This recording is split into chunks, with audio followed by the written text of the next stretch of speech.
What's up, fantasy freaks? It's time for my round one review. I went through the Vegas players earlier, but I'll go through them again since it's been so long since they played. Brandon Smith with 47. He looked very good and played 54 minutes straight, and hopefully he can get some more minutes, but 47 points will definitely take that. Flegler with 56 with a nice try. Great points, and that'll get his price going. He's got to buy early, and he might be one to sell because some good options have come up this round. But I'm not going to sell him for round two. Totola, 32 points. He's also one that's on the chopping block with low minutes and low output and a stacked bench. So, yeah, he doesn't look that great, but we'll see. Haas with 76 was awesome, and that's why we had to have him round one. Piakura with the head knock with 0. He'll make his cash back. That's just that those things happen. Seo Wong with 44. Definitely take that. He had an injury. His work rate looked good. Don't think he'll be an 80-minute edge, but he can make some cash. Cleary with 51 was disappointing for the $1 million price tag, but considering the Panthers were held scoreless and he still made over 50, it's good signs for bigger scores.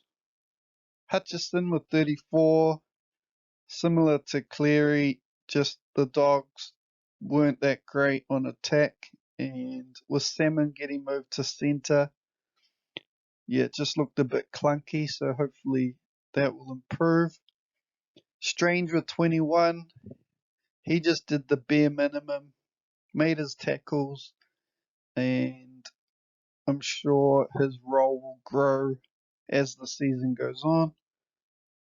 And we had Chris in the loop, which Burbo came in for him with his 53, also with a try. He's a great hold for hopefully Schuster doesn't come back too soon. Pappenhausen with 20, disappointing, but again, playing the Panthers, they have such good defense, and most fullbacks will do poorly against them. I did try to get rid of him before round one, but I just thought he's going to be above that price in the future, so might as well get him now. And you never know, he could still go get a few tries because he's Pappenhausen. But now with the Warriors next, he's got another tough defensive team. So yeah, I don't like my chances. But we've got him now, we're not going to sell him. And that's the same with Ponga. Poor score of 35, but he just had a really bad game, and he could have had a few more attacking stats if it wasn't for some good acting. And Keeney with 18, very poor as well, but at his price, nothing to worry about. And we'll be holding him until Campbell comes into the team, using him as a looper for this week. Lukey with 48, he had a try, and yeah, just did enough to get his score going. And we had Hosking with 69, had a great game and just looked like a beast tackle machine. Scored a good try, and yeah, exactly why we got him in the team.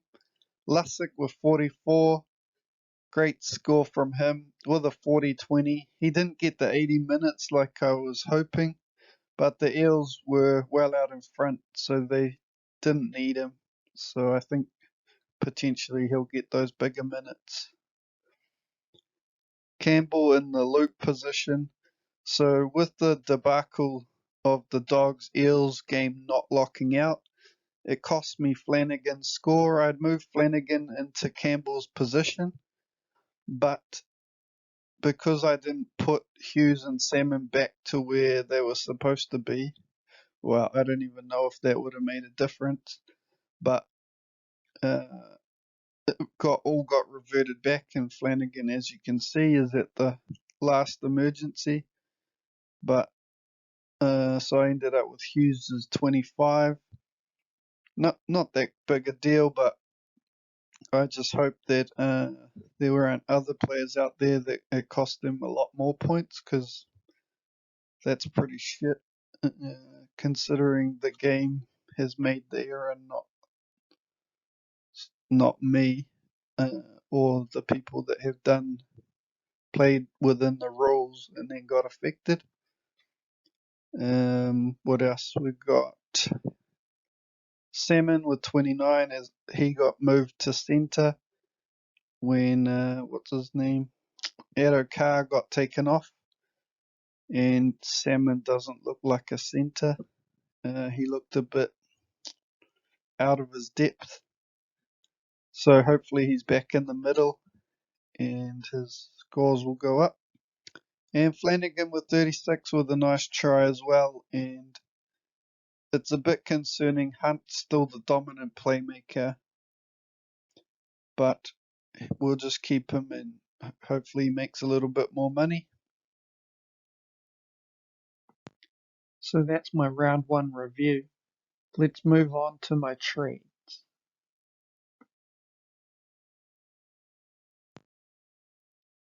It's no trades this week for me. It's difficult because there's quite a few good options that have emerged, but I think saving the trades and getting more information for round three is the way to go. Only 6 players didn't beat their break even, and of those, 3 are keepers in Cleary, Ponga, and Pappenhausen. One is Piakura, who we had the head injury, and the other 2 are Keeney and Totola. Keeney I'm using to loop, and I want to keep him as wing fullback cover. And Totola, although he had a bad score, he's not an urgent sell. I have 6 players on the chopping block at this stage. With Flegler having a bye in round 3, he might be the easy option to sell in round 3. But with Dolphins' style of play looking quite expansive, I just don't know if it suits Flegler's game, and it won't be good for his fantasy points. Also, with the Dolphins getting pumped by the Cowboys, if that becomes a regular occurrence and he's standing under the goalposts for half the game, that's not going to be good for his fantasy output. On the other hand, he's going to get another price rise this week, so he's an easy hold. Hunt is the dominant playmaker at the Dragons, so that puts Flanagan at a disadvantage. And now with Galvin arriving on the scene, there's just a cheaper option as a moneymaker. I'm very rarely going to play Flanagan, so I want to take the money out of Flanagan and put it into my starting team. However, Flanagan's got a low break even, so he should be able to beat that and make some cash this week, so there's no hurry to get rid of him. Hutchison's job security isn't great with Sexton waiting in the wings. If the Dogs keep performing the way they are, he could be chopped. So we have to keep an eye out for that. But there's a good chance he meets his break even this week, so he's an easy hold. The Titans were poor as well, which affected Keeney's output. I think I have to keep him for wing fullback cover, as Chris is my centre cover, and I'm pretty lean in that department. He's low priced, so I'm not wasting money on the bench with him, and I can loop him to get a better score from my emergencies. Totola had a poor score of 32, but it was the minutes at 43 that were most concerning to me. I think I can hold him this week just to get more info, but he's definitely the highest on the chopping block.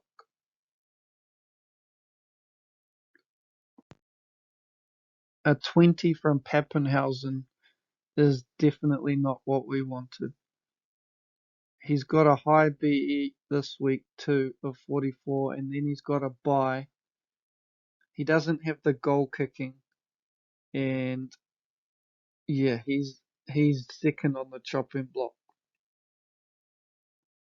The problem is I don't have much cover in the wing fullbacks, and I do think that he is value and he will go up during the season. So that's why you have to hold him. The shiny toys I've got my eyes on for next week. Lachlan Galvin, starting half at 230k with a B of 16.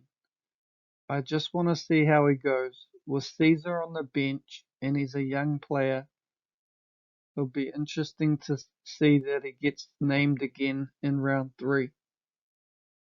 I have no urgent sells, so I want to save trades. Terrell is another good option. Great output, low BE. He had good words from the coach after the Vegas game about how he just keeps delivering, and it's hard to take him off.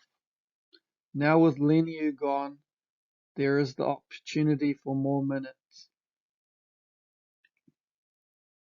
and he could go up quite a bit with a low BE of 20. But on the other hand, his minutes are still a risk.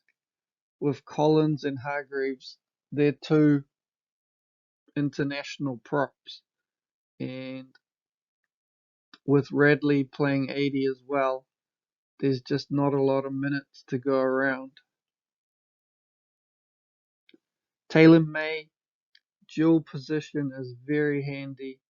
He plays for the Panthers, so they're a great attacking team, so there's good chance for great output there. He could be a cut price keeper and bolster my centre wing fullback position. However, I don't know who to trade out to get the cash for him, and I want to save trades. Also, with the centre wing fullback scores notorious for fluctuating, we might be able to pick him up after a low score. Finally, Tallis Duncan. He's got the starting edge spot with Arrow out for the season. He's got a great PPM of over 1 and should get good minutes.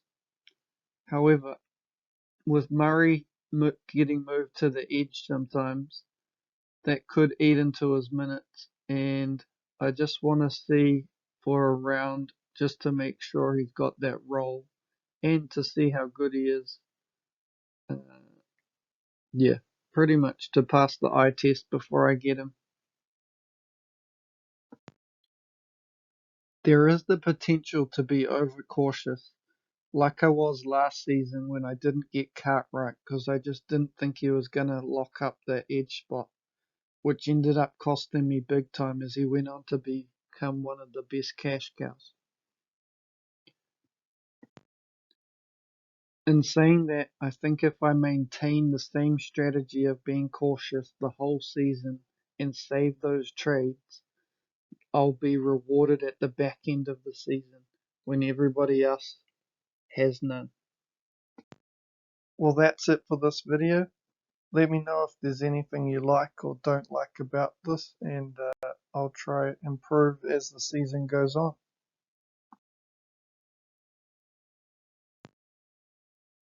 I swore I wouldn't ask for people to subscribe or hit the thumbs up, but my kids have told me that's what all YouTube people do. And so this is me asking for some thumbs up. And if you want to hear more from me, hit the subscribe button, and I will see you in the next video.